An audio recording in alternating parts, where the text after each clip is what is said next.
This episode is brought to you by Shopify. Selling a little or a lot?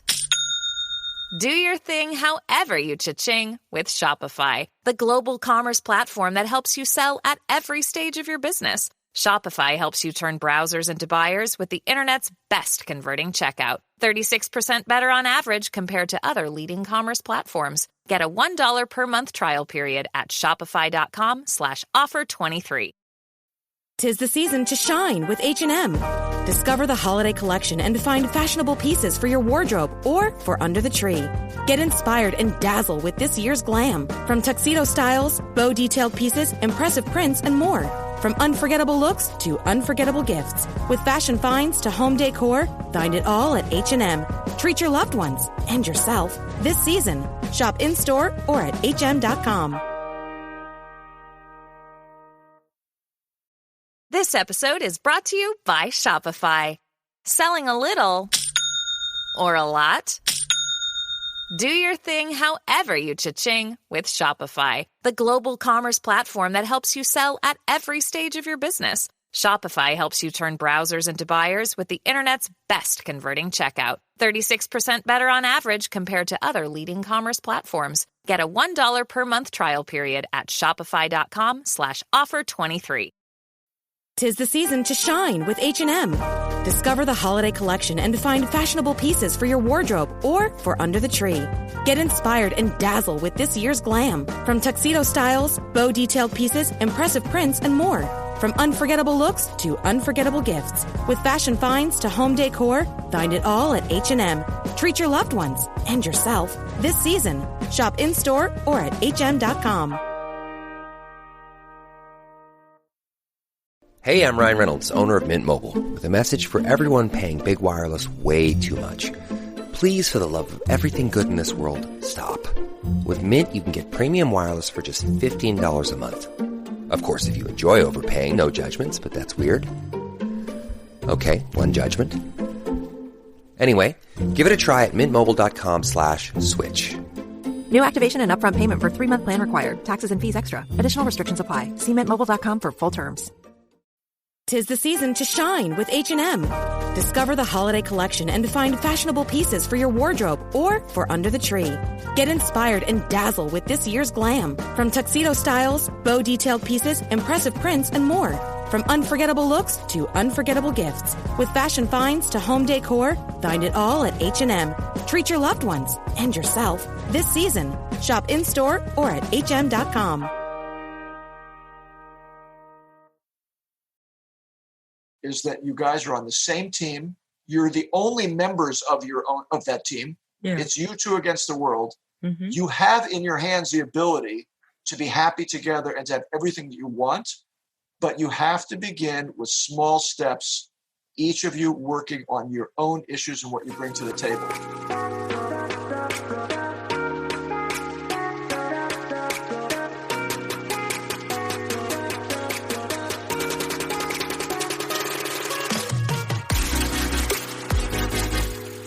Have you ever thought, how did I manage to lose myself?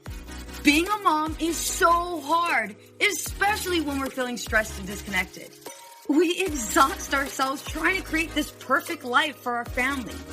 You deserve to enjoy your marriage and your kids without the stress perfectionism brings. I am going to teach you how to identify who you are outside of all of the roles you play.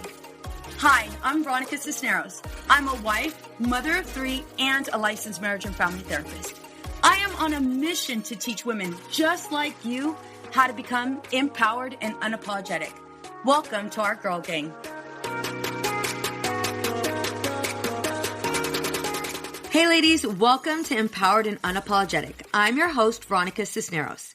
For more than 13 years, our guests have been helping their students develop a mature and idealistic vision of marriage as the primary vehicle to create wholeness, meaning, purpose, and happiness in their lives, and on working to perfect the character issues that lie at the core of a successful spouse: giving, empathy, focus, staying power, and a strong desire to help build the other.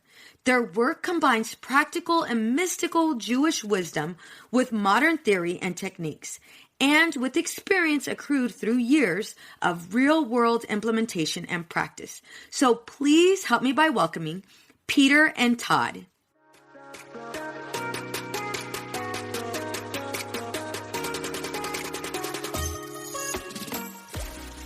So thank you both so much for joining me. I have to say I'm super excited about this topic.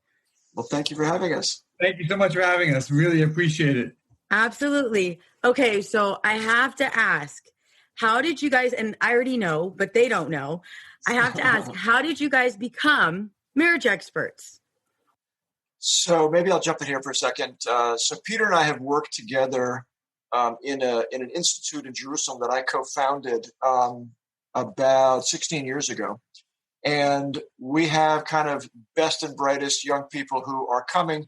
They are typically coming in order to get a very immersive experience for 1 to 2 years in kind of classic Jewish philosophy, Jewish law, Jewish ethics, things like that. Our typical student has graduated an Ivy League school, is somewhere in their 20s or even 30s, very accomplished in their lives typically.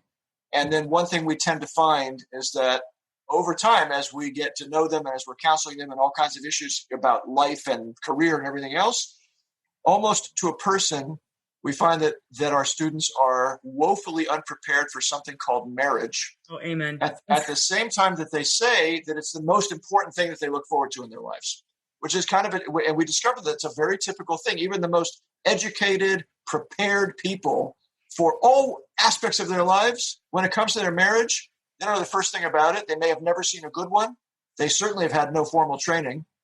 And the idea that like they can prepare was never something that they thought about. And we sort of got involved, therefore, in coming at it from two angles. We took ancient mystical Jewish sources, which deal with marriage at a very, very incredibly deep, philosophical, beautiful level. And then Peter, who is also Dr. Lynn, who is a trained academic and practitioner in psychology, positive psychology specifically, came at it from the angle of let's also throw in everything that kind of modern research has to show about what makes a good marriage. And we found that by blending those two things, kind of ancient mystical wisdom with, cutting edge psychological knowledge and research, helped our students start preparing for marriage in a way that when we picked our head up again 15 years later, we realized that the divorce rate amongst our students was about 1/10.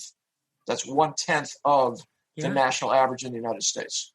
So we said, wow, we better start packaging some of this wisdom and putting it out there for a more general audience. And by the way, you don't have to be religious, you don't have to be Jewish, you just have to be interested in a good relationship. And we believe that there are secrets and practices you can put into place to make that happen.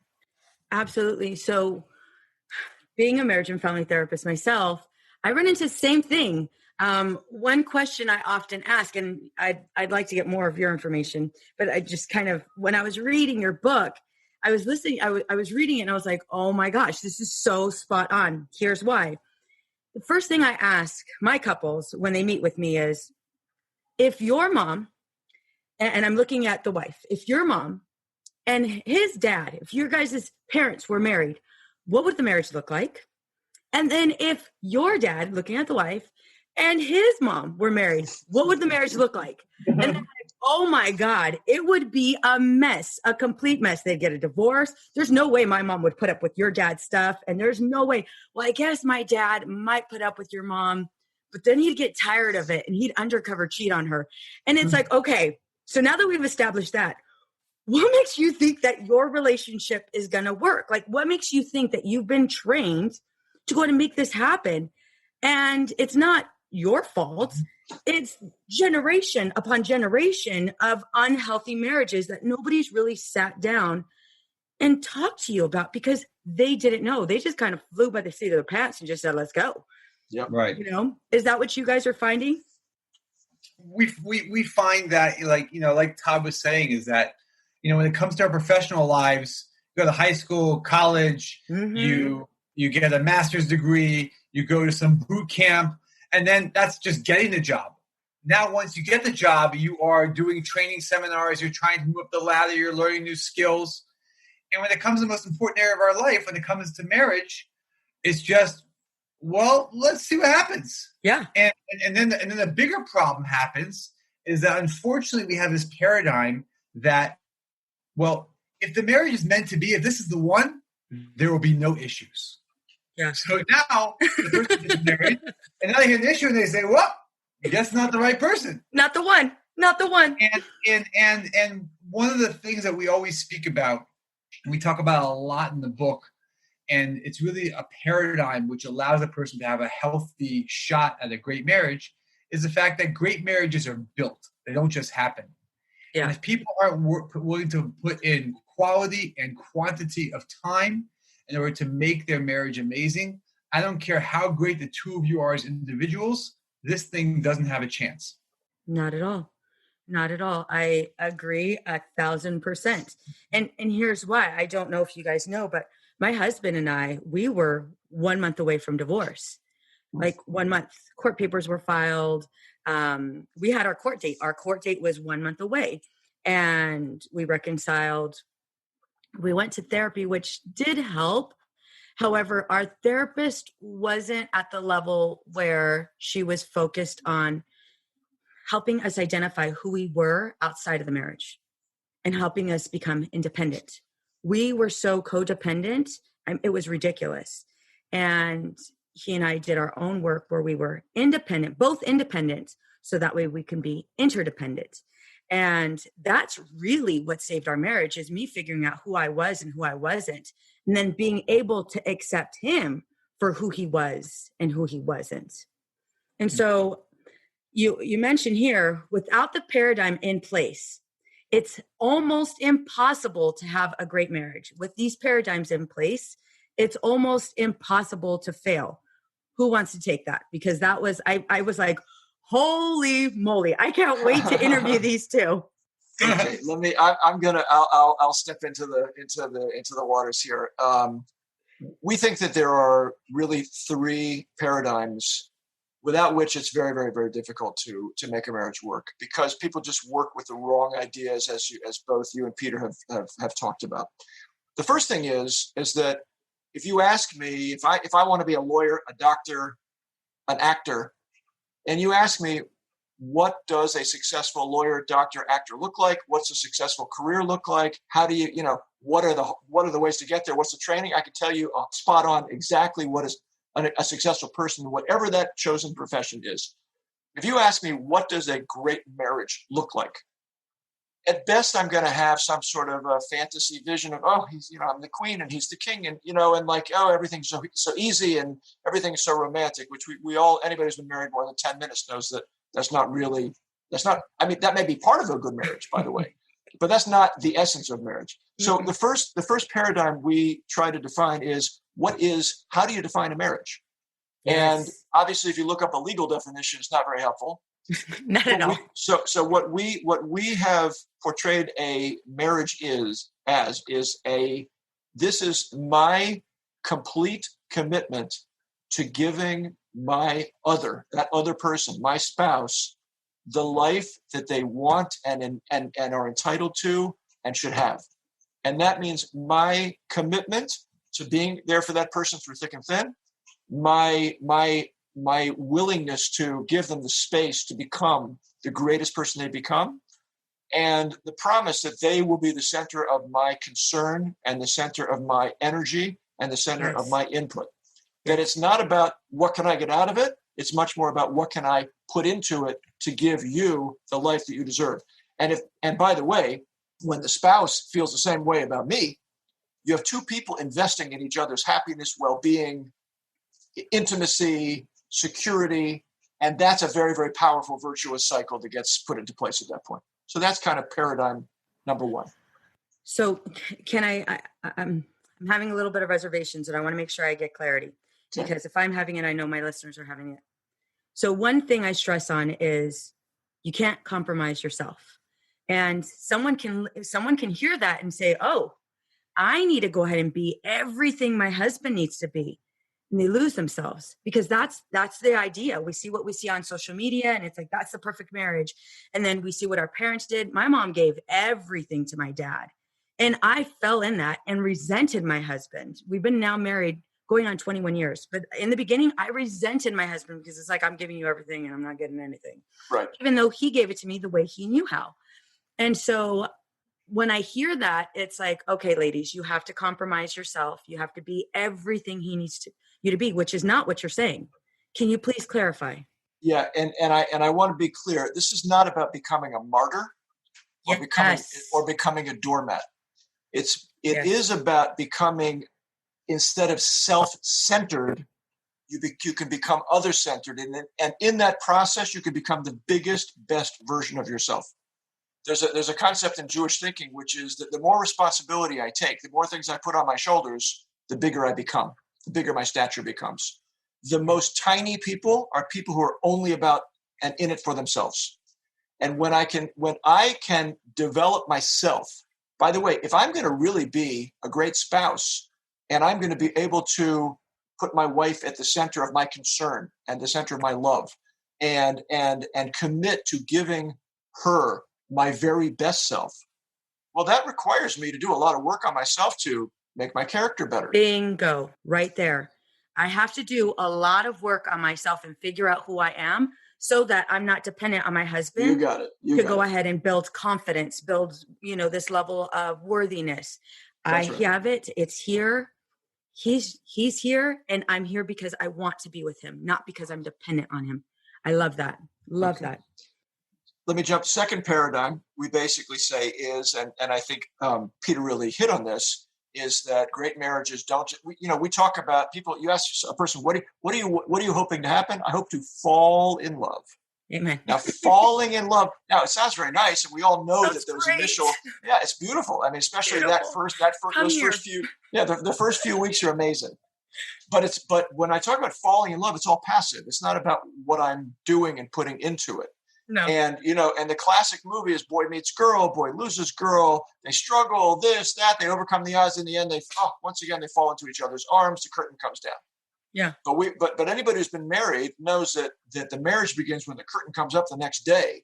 Yeah. And it's no longer the explosion of being with that person the first time, and it's no longer you now see, wow, he's not exactly as charming as I thought he was, and she's not exactly as cute and this as I thought she was. And so most people at that point say, oh, life has tricked me again. Once again, the wrong person. I got to start over again and go look again.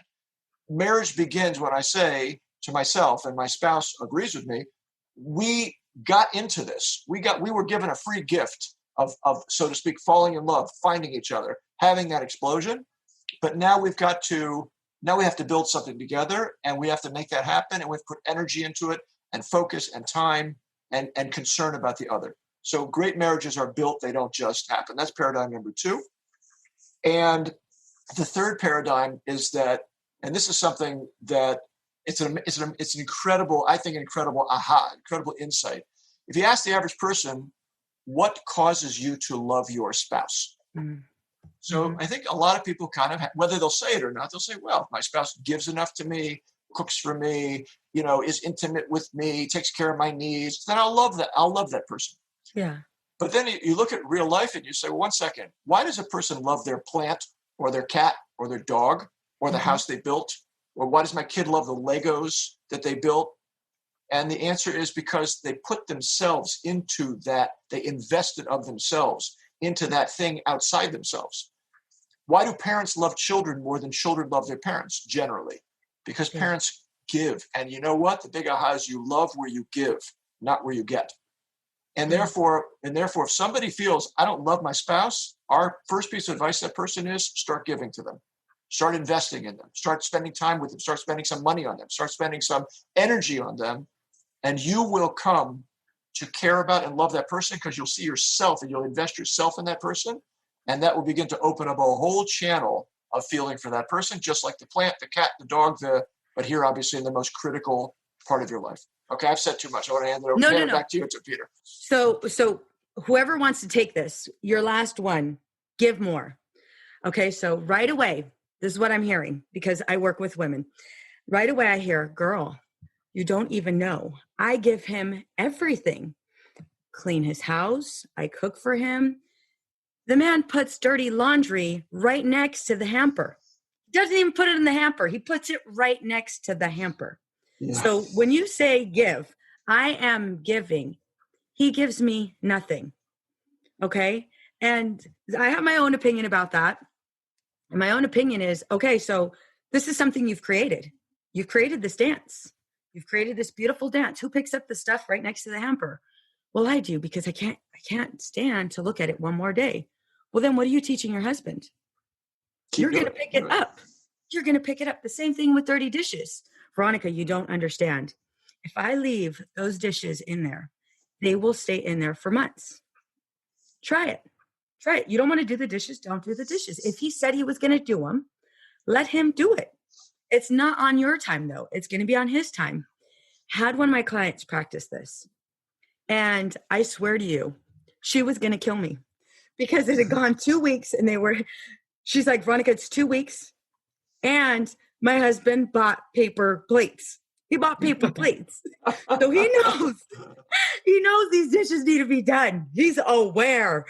And I was like, do you want to do the dishes? No, Veronica. No, I don't want to do the dishes. Then don't do them. Did he say he was going to do them? Yes. We meet up the following week. She's like, oh my God, Veronica. Okay, so I'm excited to tell you. She goes, but I got too busy. I was going to text you, but I got too busy because me and my husband spent time doing other things. She's like, he did the dishes. He cleaned the house. He did all of these things. And I was like, what did you do different? She's like, I didn't do my old dance. So you mentioned give. I hear you. I can understand that. However, what us beautiful women do is we tend to go ahead and pile way too much on our plate. Right. And we take it to that next level. Well, he said give. So now I'm going to give him my all, which means compromise myself. Can you please clarify that when you say give? So I'll tell you like this, is that when we speak about giving, and before I get into my answer, I kind of want to respond to you, is that we're speaking about giving in a healthy relationship. Thank you.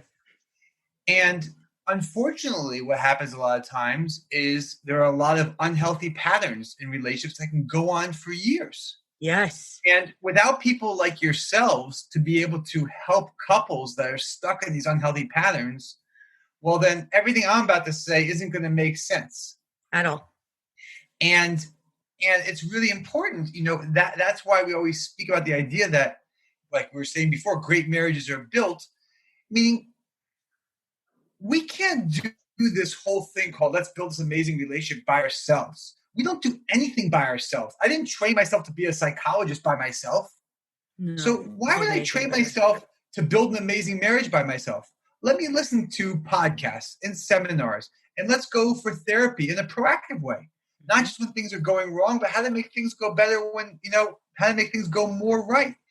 And, one of the places that we spend so much of our time is in the world of marriage education, which is let's just learn about this is what a healthy marriage looks like. And this is what a healthy marriage doesn't look like.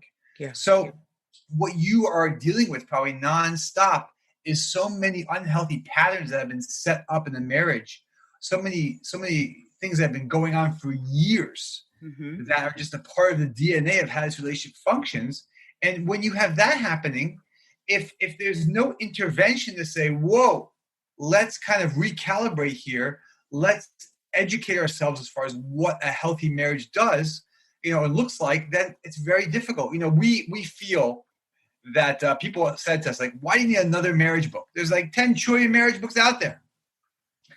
And what we felt our marriage book does differently, and we are huge fans of all the other great marriage books out there.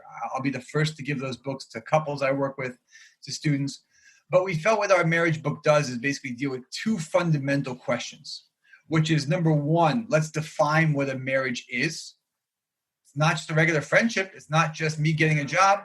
And number two, let's define how it functions in a healthy way. Yeah. And really what we see ourselves doing is we are deeply involved in the world of marriage education. Let us give you the fundamentals of marriage because most people don't have that. Yes. So what happens a lot of times is that couples go on for years and years and years, and they never learn the ABCs This is what a marriage is supposed to be like. This is what's considered healthy. This is what's considered abusive. And it's a major, major problem. Yes. So, we always say that, what we find is like the common denominator between okay couples and great couples is great couples are always immersed in the world of marriage education. They're always reading that book. They're always going to that seminar. They're always listening to that podcast. They are deep into the world of, let me find out more of what I can do to build this healthy, amazing thing that I want in my life, which is called a wonderful marriage. It's an investment. It's an investment.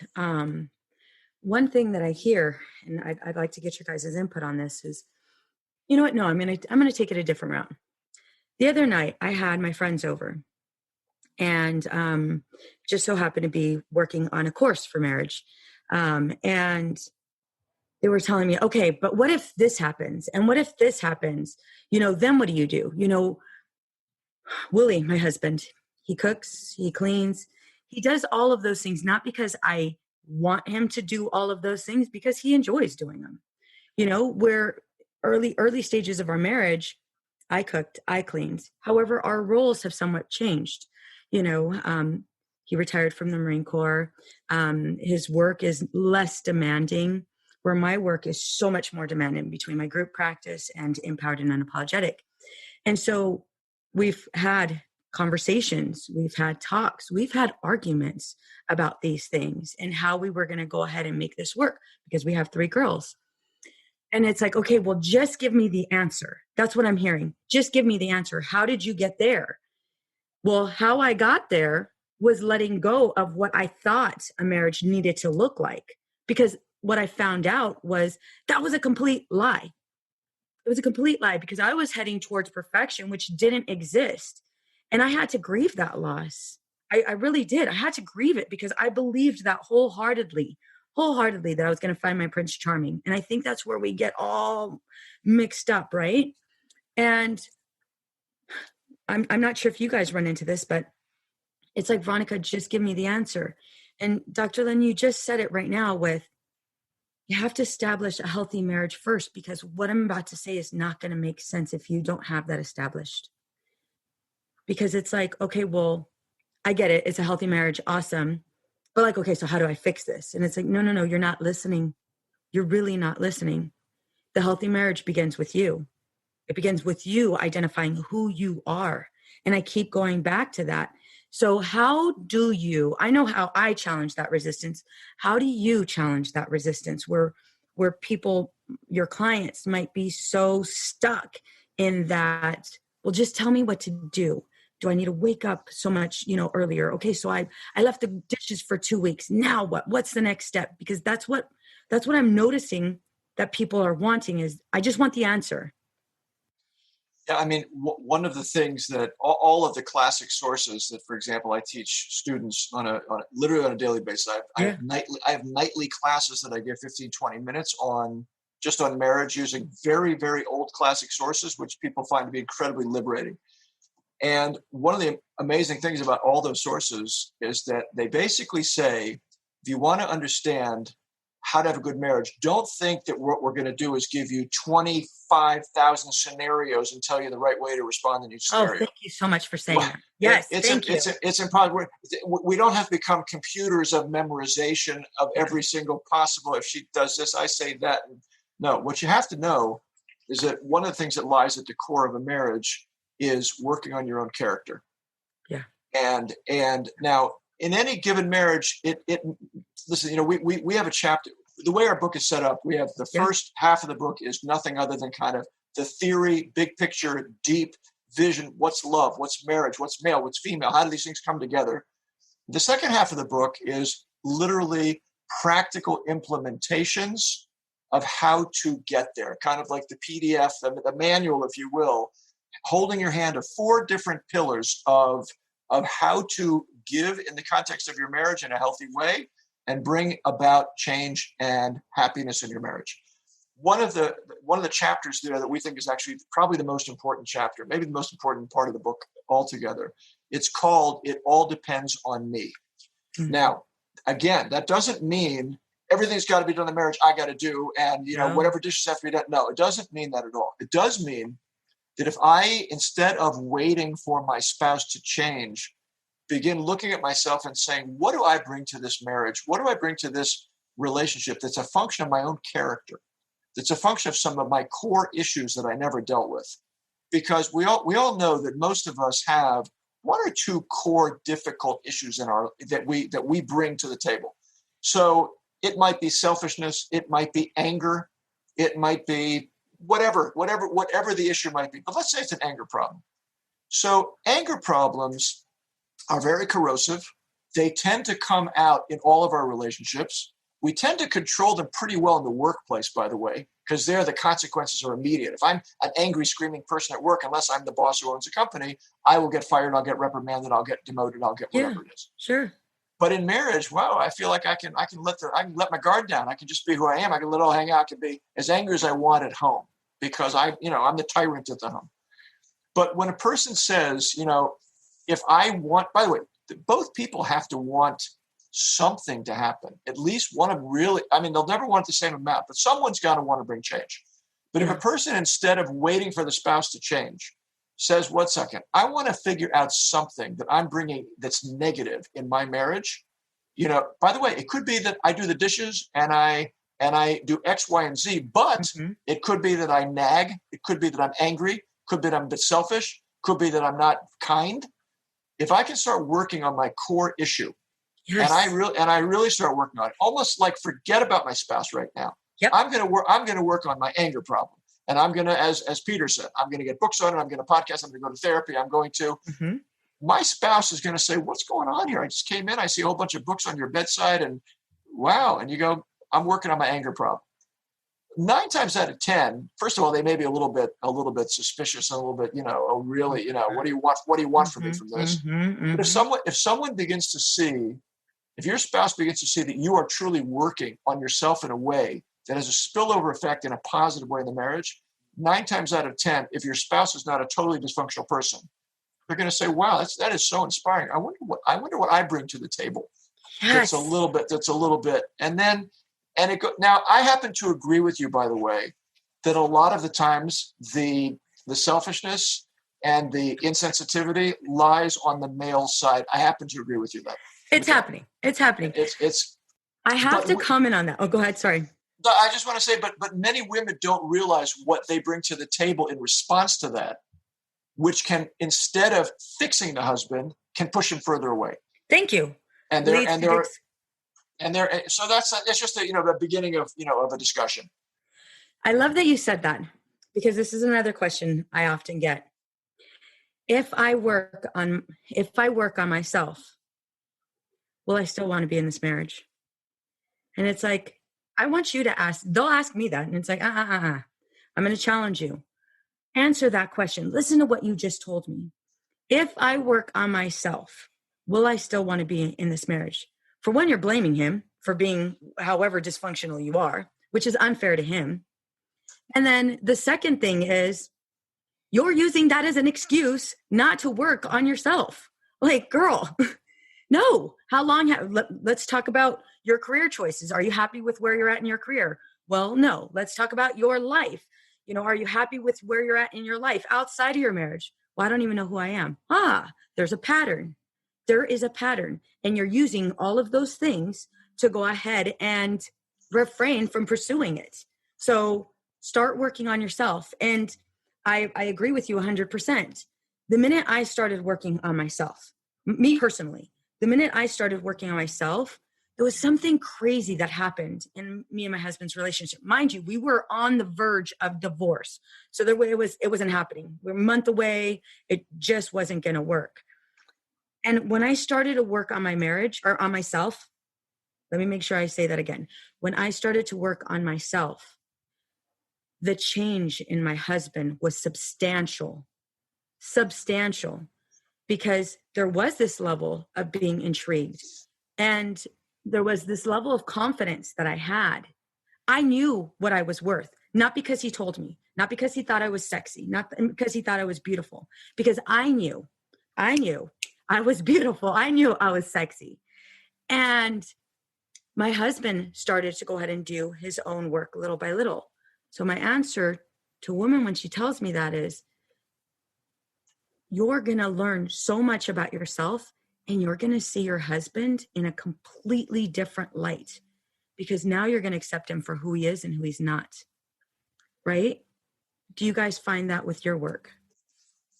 I mean, where we speak about it a lot is in the world of like character traits. Mm-hmm.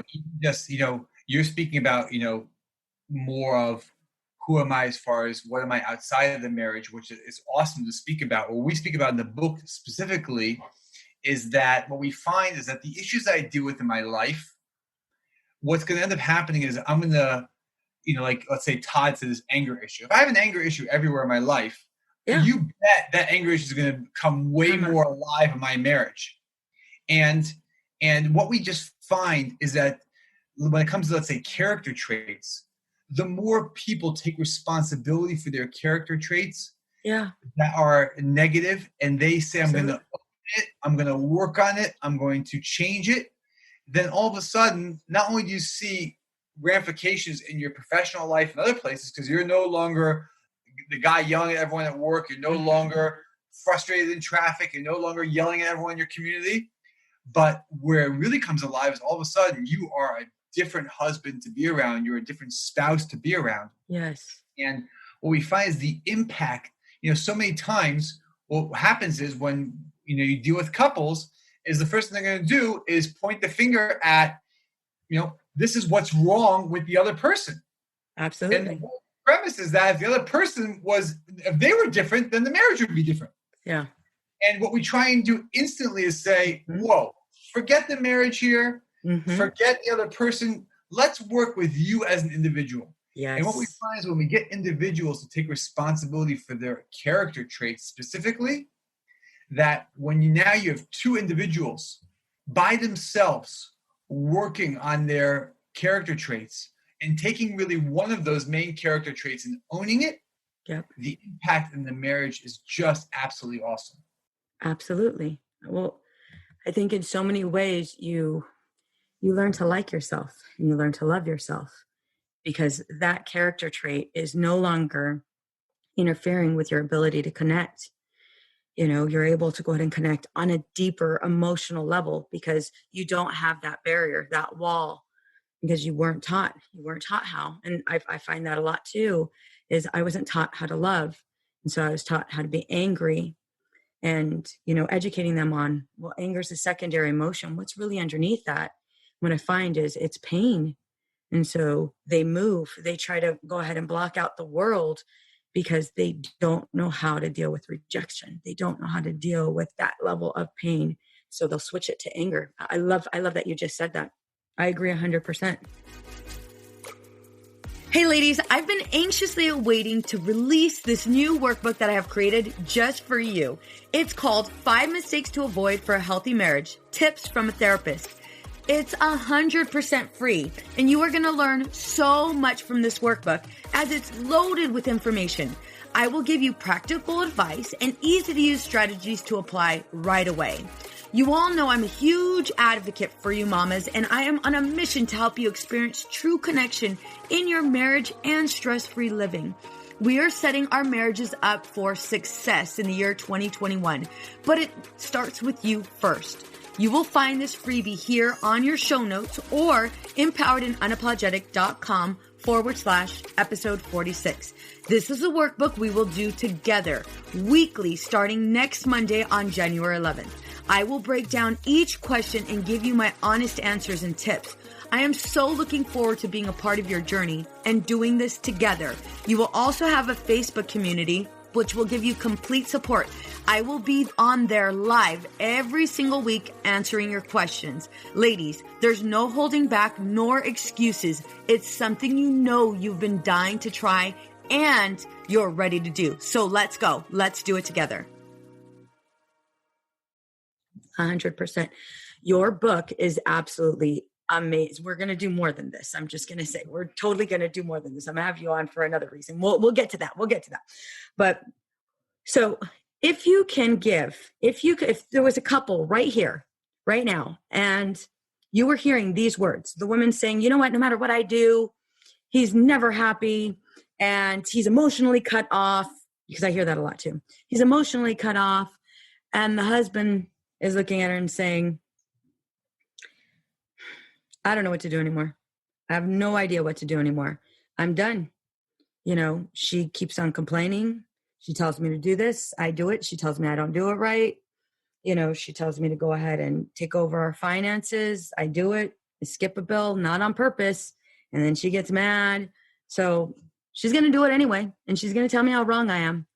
What is one piece of advice, Todd and Dr. Lynn? Just one tip you would give them.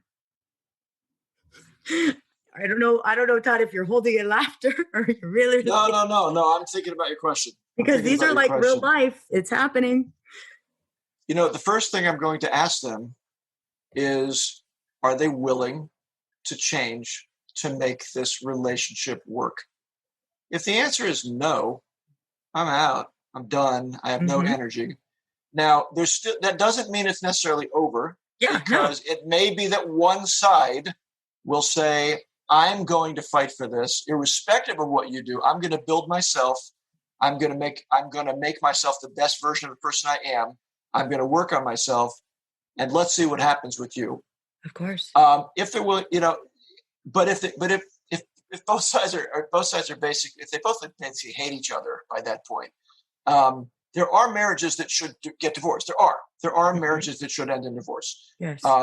It happens to be that our belief is that about 10% of marriages are made in heaven. About 10% are so dysfunctional they absolutely the wrong people married each other, which means that about 80% of marriages are neither made in heaven nor dysfunctional. Yeah. And therefore, it's a function of what you put into it. We would basically tell people, we would actually tell them, read this book, because what you've lost track of is that you guys are on the same team. You're the only members of that team. Yeah. It's you two against the world. Mm-hmm. You have in your hands the ability to be happy together and to have everything that you want, but you have to begin with small steps, each of you working on your own issues and what you bring to the table. And we would tell them, cut it, make a date night. We're going to start a date night every Tuesday night. And we're not going to talk about any logistics. We're not going to talk about any complaints. We're going to get this book. We're going to read a chapter together, right? And we're going to start doing exercises over the next week, which have only one benefit. I'll be happier and you'll be happier. We're going to make ourselves, we're going to invest in each other's happiness, which is investing ultimately in our own happiness. Mm-hmm. And I think it's just people have to stop and say, I can change this. And if I do it, I can actually have the life that I want. Yes. And that can be a very big motivation for someone to just pick up that book, to do that exercise, by the way, we also have a little exercise we like to do with people who've been married for a while. Ooh. Whenever someone is complaining about their spouse, mm-hmm. we say to them, let me ask you a question. Was he like that when you married him?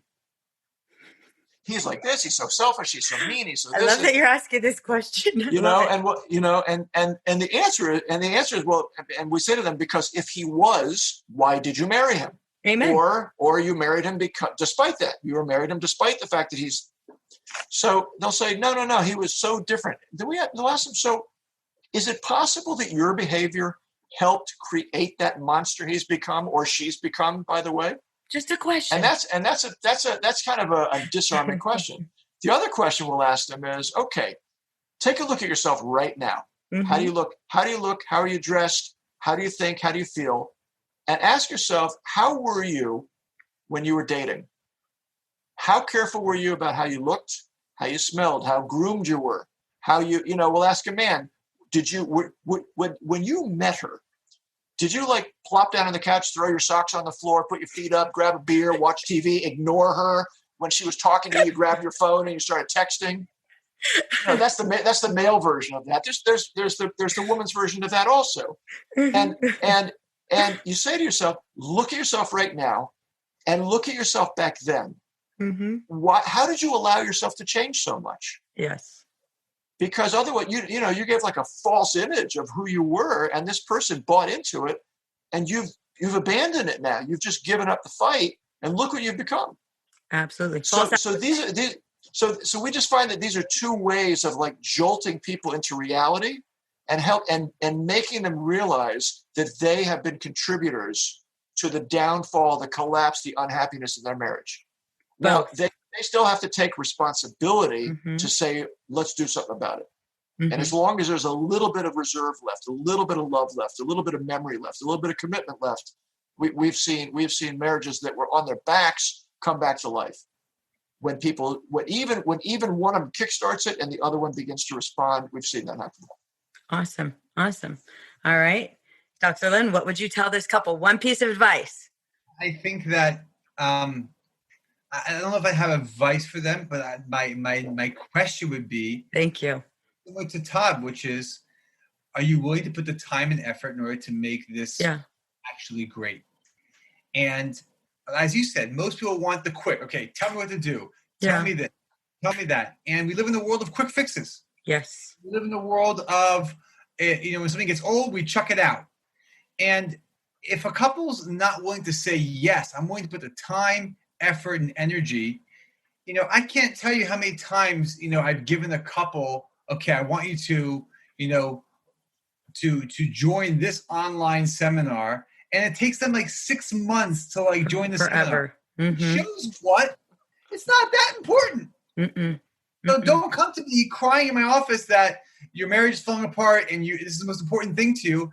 And I give you one piece of advice of a starting place, and it takes you 6 months. Bingo.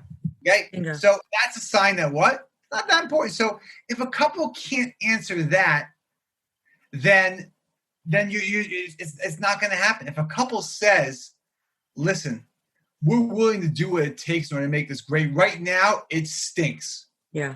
Right now, I can't see this marriage going forward. I don't care how low it is. But you know what? We're willing to do what it takes. Okay? Of course, I probably share with them the data that probably all the experiences that they're having in their first marriage will probably have those in their second marriage as well. Exactly. It follows you. It follows you. But I'll put that out there probably as a nice soundbite, but if they're not willing to say, yes, I'm willing to go for it, so then I'm not going to be able to provide anything with my magic, Harry Potter wand to change things instantly. So if that's not there, you can't even start the process. No book, no seminar, no nothing is going to get this couple what they need. At all. And I'm so glad you guys, that was a little bit, it wasn't a trick question on you. It was more of a trick question on the audience, because that's what they're looking for. And I bet you anything, Sally and Martha and whoever else is listening was like, oh, he's going to give it to me. He's going to give it to me with their pen and paper. And it's like, no, homegirl, we're going to ask you a question, because it's true. It's true. If you're not willing to do the work, it's not going to happen. And you really have to answer these questions. Like the answer lies within the question. 100%. But it's taking a hard look at yourself, because we could blame your partner all day. You're a part of it. This is a partnership. This is not a partnership. Right. There you go. This is not a partnership. What's funny is anything else in life that we identify that's important. Yeah. We will work forever on it. Absolutely. Somebody says, I want to go climb Mount Everest. I heard the view is amazing up there. Nobody just buys a ticket and goes to Everest and starts climbing. You train, you learn, you got to make money, you got to hire the Sherpas to help get you up the thing. You got to, you have to work, you have to train, you have to get ready. A person wants a career. I mean, none of your listeners think that they're going to have a career by just sort of wishing it were true and hoping everybody around them is helpful and cooperative. You know that if you want a career, train, work for it. You get reviewed. You got to control yourself. You got to keep working. You got to keep learning. You got to keep moving forward. It's only with marriage that we say the other person is not giving it to me. Bingo. By the way, it may be true that the other person is not doing their job. It might be you might have a stinky husband who is selfish and needs to be retrained. But by the way, you might have a stinky boss also. Yeah. But you don't say, I'm abandoning my career because I have a stinky boss. You say, I'm going to work around, I'm going to work smart. I'm going to make my way through because it's important to me and it's valuable to me. And therefore, I'm going to do what it takes to help make this happen. Absolutely. And in marriage, it's just a huge divide between everything else in life, the way we treat it, and the way we expect marriage to be, as we said before, falling into place, easy, not involving work, not involving planning, not involving education. Yeah. You guys, this was amazing. Amazing. How can we find you? How can my listeners find you? The easiest place to find us is at our website, which is www.notapartnership.com. Mm-hmm. The book is called Not a Partnership, and it is found on Amazon. You can look us up there and buy the book. You can find us via the website. Peter runs a lot of stuff on our social media. Instagram, there you go. Instagram, we're called Not a Partnership. That's a great place to get us. On Facebook, we also have a page, Not a Partnership. So we're ready for you. We're there. Right. We're there waiting for you. They're waiting for you. Thank you both so much. I'm gonna wonderful work. I'm gonna when we hop off, I'm gonna talk to you more because we're gonna do another one of this. Thank you again, you guys. Okay, Veronica. Thank you very much. All right.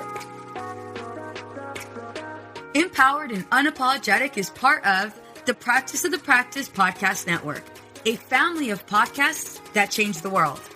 To hear other podcasts like the Bomb Mom Podcast, Beta Male Revolution, or Imperfect Thriving, go to practiceofthepractice.com/network. What's up, ladies? Just want to let you guys know that your ratings and reviews for this podcast are greatly appreciated. If you love this podcast, please go to iTunes right now and rate and review. Thank you, guys. Many women lose their own identity in the shadow of being a mom and a wife. We are a community of women who support each other. We leave perfectionism behind to become empowered and unapologetic. I know you're ready for the next steps. If you want to become empowered and unapologetic, get my free course, Unapologetically Me, over at empoweredandunapologetic.com/course. This podcast is designed to provide accurate and authoritative information in regards to the subject matter covered. This is given with the understanding that neither the host, Practice of the Practice, or the guest are providing legal, mental health, or other professional information. If you need a professional, you should find one. It's easy to blame ourselves for our struggles with alcohol. We see people around us being able to control their drinking without any consequences, yet no matter what we try, we can't seem to figure it out for ourselves. My name is Jillian Teets, and I am the host of the Sober Powered Podcast, where I use my biochemistry background to explain the latest research in addiction and help you understand both why you drink the way you do and how to develop the skills and mindset you need to find freedom from alcohol. I discuss topics like why we think about our drinking 24/7, why we have no off switch, and why we crave alcohol. If you're struggling with your drinking or you know someone who is, then I hope that you will check out the Sober Powered Podcast. New episodes every Friday. See you there. I know we've been taught that motherhood requires alcohol. I know we've been taught not to question our relationship with alcohol until we've lost everything. And I know we've been taught that if we do dare to examine our relationship with alcohol, we need to head straight to AA and declare ourselves an alcoholic who is powerless to alcohol forever. But what if all that isn't true? That's definitely not my story. I'm Suzanne, the host of the Sober Mom Life podcast. I'm an influencer who stopped drinking in January 2020, and since then, I've been telling the truth about motherhood, influencing, alcohol, and sobriety. If you suspect deep down that glass or 3 of wine at night might just be making motherhood harder, well, you're right. Come and join me as I chat with other sober and sober-curious moms. Let's laugh, cry, and normalize sobriety together, all while we reheat our coffee for the 4th time today. Addiction impacts all of us. Addiction's consequences run through all of us. From ourselves to our loved ones and through our communities, addiction creates so much loss and grief. My name is Dwayne Osterlin, and I'm the host of the Addicted Mind podcast, a show featuring personal stories, expert guests, and vital information about addiction and addiction recovery.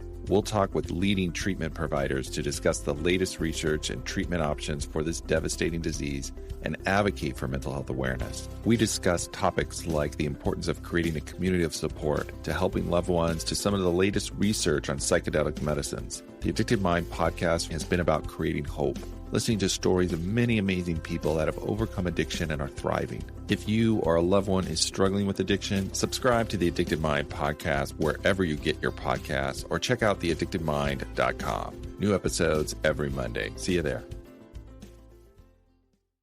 Addiction impacts all of us. Addiction's consequences run through all of us. From ourselves to our loved ones and through our communities, addiction creates so much loss and grief. My name is Dwayne Osterlin, and I'm the host of the Addicted Mind podcast, a show featuring personal stories, expert guests, and vital information about addiction and addiction recovery. We'll talk with leading treatment providers to discuss the latest research and treatment options for this devastating disease and advocate for mental health awareness. We discuss topics like the importance of creating a community of support to helping loved ones to some of the latest research on psychedelic medicines. The Addicted Mind podcast has been about creating hope, listening to stories of many amazing people that have overcome addiction and are thriving. If you or a loved one is struggling with addiction, subscribe to the Addicted Mind podcast wherever you get your podcasts or check out theaddictedmind.com. New episodes every Monday. See you there.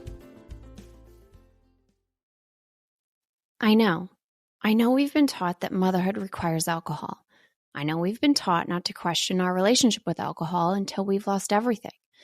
And I know we've been taught that if we do dare to examine our relationship with alcohol, we need to head straight to AA and declare ourselves an alcoholic who is powerless to alcohol forever. But what if all that isn't true? That's definitely not my story. I'm Suzanne, the host of the Sober Mom Life podcast. I'm an influencer who stopped drinking in January 2020, and since then, I've been telling the truth about motherhood, influencing, alcohol, and sobriety. If you suspect deep down that glass or 3 of wine at night might just be making motherhood harder, well, you're right. Come and join me as I chat with other sober and sober-curious moms. Let's laugh, cry, and normalize sobriety together, all while we reheat our coffee for the 4th time today.